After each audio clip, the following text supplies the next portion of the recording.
masal okudum, gülen gözlerinde hep sevgi aradım. Söylediğin sözlerde bir masal okudum, gülen gözlerinde hep sevgi aradım. Söylediğin sözlerde bildiğin gibi değil. İnan ki bu sevdayı kırmak istiyorum tüm dünyalara.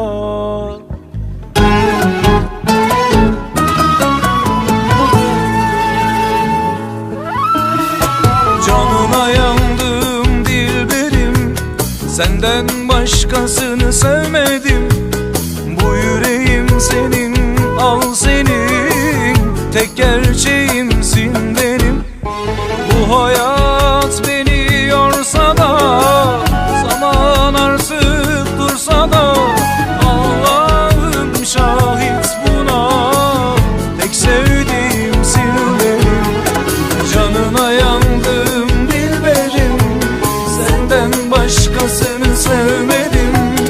Bu yüreğim senin, al senin, tek gerçeğimsin benim.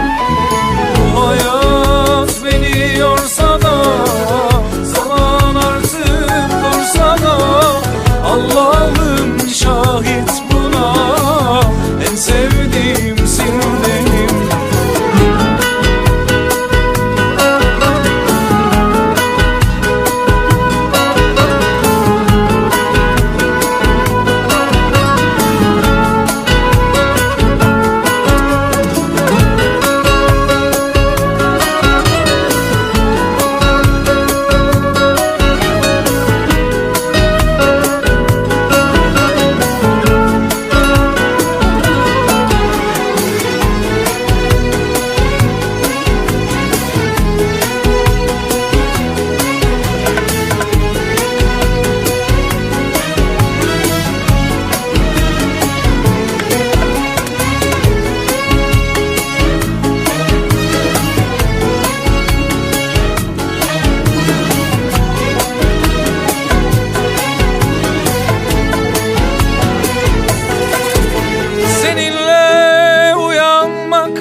Hep sana sarılmak, bir ömür boyunca hep seninle olmak.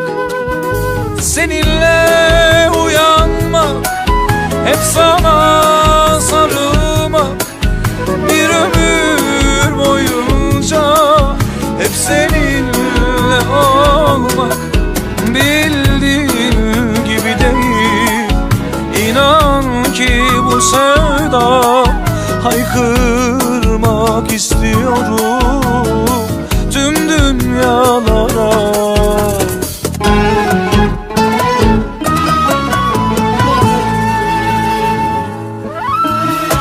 Canına yandım dilberim, senden başkasını sevmedim. Bu yüreğim senin, al senin, tek gerçeğim